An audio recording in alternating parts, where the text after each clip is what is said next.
Good morning, students. Myself, Dr. Mahesh Misra, Rajshree महाविद्यालय अलवर, सहायक आचार्य भौतिक शास्त्र। आज आपका लेक्चर नंबर 3 है, यूनिट फर्स्ट। पेपर आपका बीएससी पार्ट सेकेंड ईयर का फिजिक्स का थर्ड पेपर है, electronics and solid state devices.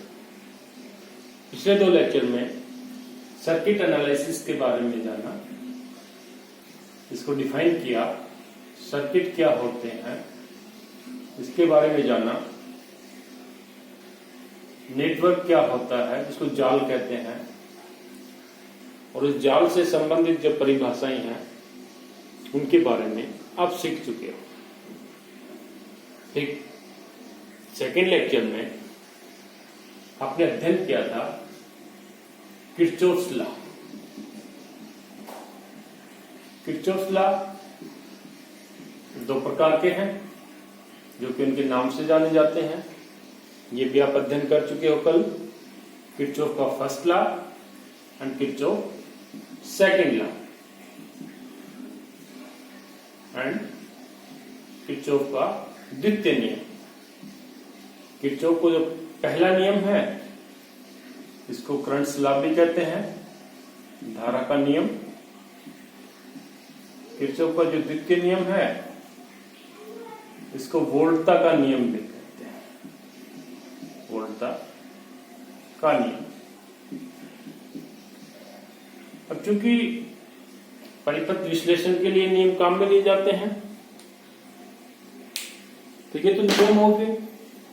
अब इन नियमों को किस प्रकार से परिपथ विश्लेषण के लिए अपन अप्लाई करेंगे, ये बात। परिपथ विश्लेषण इनकी सहायता से, यानी कि ये तो अपने पास था सैद्धांतिक पार्ट, नॉलेज पार्ट। अब इसका एप्लीकेशन पार्ट है। इसकी एप्लीकेशंस क्या क्या हैं, क्या इन नियमों को यूज करते हुए किस प्रकार से परिपथ का विश्लेषण करेंगे। तो आज अपन सीखेंगे कि किरचॉफ के प्रथम नियम पर आधारित जो विधि है, संधि या लूप विश्लेषण विधि, संधि या लूप, संधि या नोड बिंदु अपन कहें, नोड विश्लेषण विधि, नोड लूप, नोड विश्लेषण विधि। संधि क्या होती है ये आप जानते हो कि जाल में वह बिंदु जहां पर 2 या 2 से अधिक शाखाएं मिलती है वो संधि बिंदु कहलाते हैं। एक परिपथ लेते हैं यहां पर, उस परिपथ का अपन एनालिसिस करेंगे। ये जो परिपथ अपन पहले भी लिया था,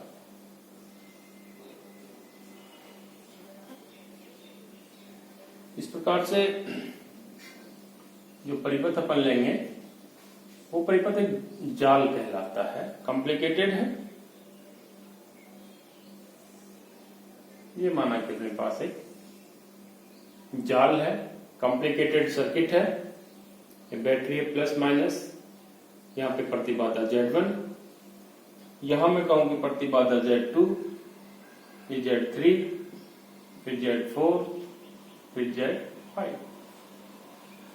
अब ये जो परिपथ है इसका एनालिसिस करना है। एनालिसिस यानी कि विश्लेषण, यानी कि Z1 से बहने वाली धारा का मान ज्ञात करना है या Z1 के सिरों के ऊपर वोल्टता का मान ज्ञात करना है। एनीवे, कोई भी अपन कंपोनेंट ले सकते हैं, Z4 का भी, Z4 से बहने वाली धारा का मान ज्ञात करें या Z4 के सिरों के ऊपर वोल्टता का मान ज्ञात करें, वो परिपथ विश्लेषण कहलाता है।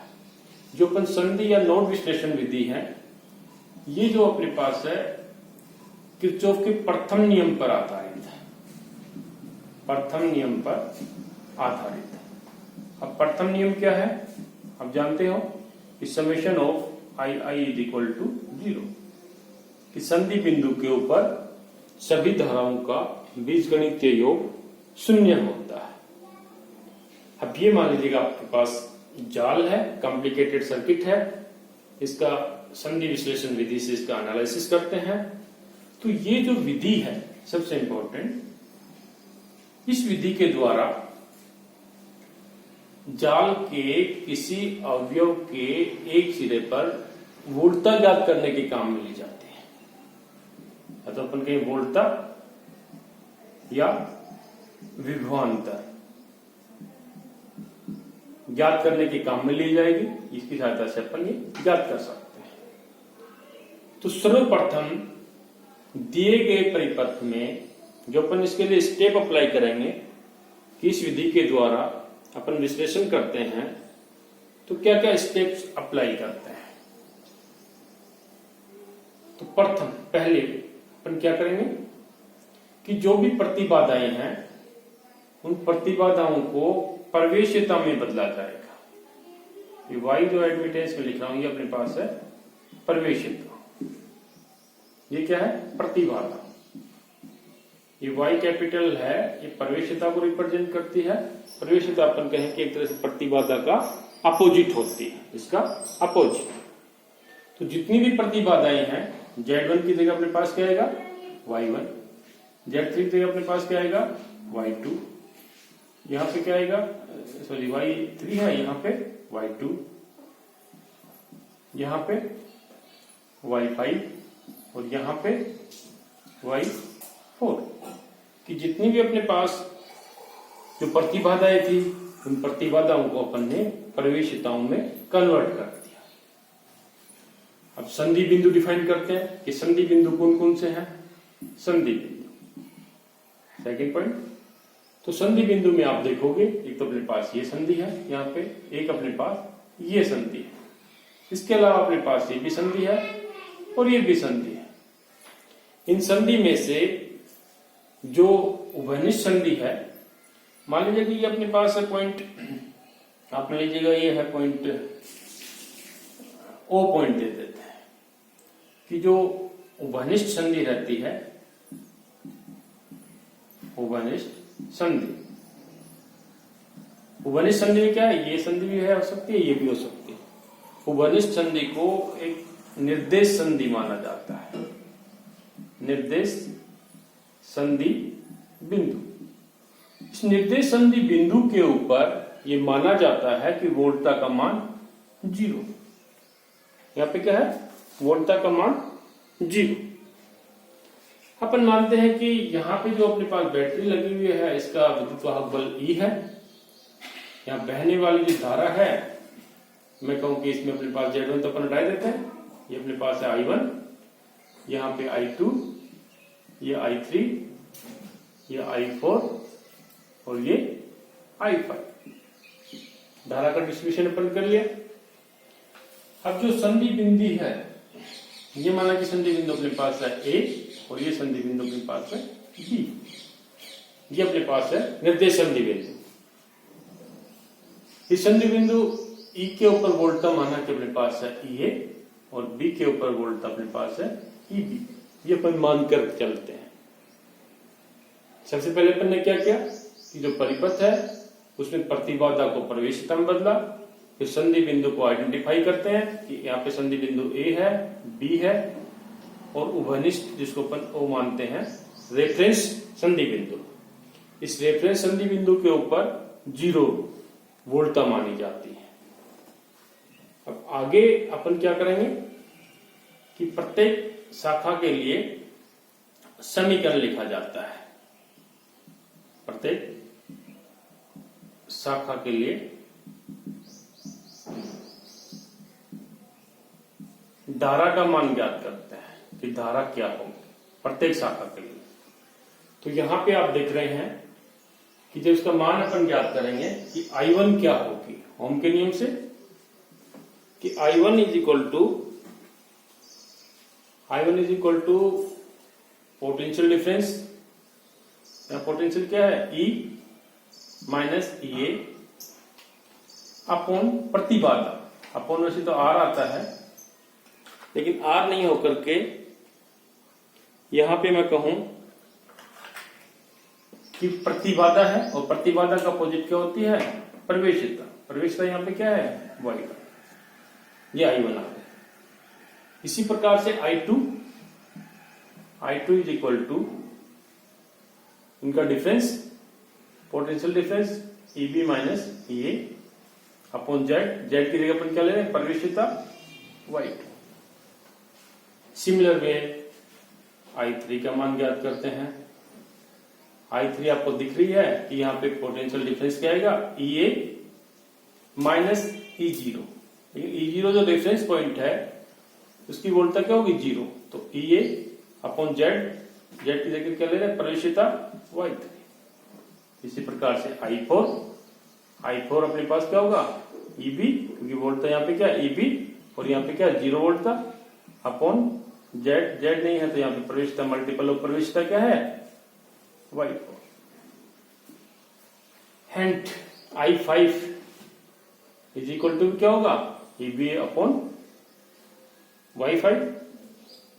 I5 की अपन जब बात करेंगे तो I5 भी क्या होगा, I5 EB माइनस ये अपने पास क्या है, बनिष्ठ संधि, इस पर वोल्टता 0 है, EB मल्टीपल ऑफ, सो क्या लिखे अपन, y5।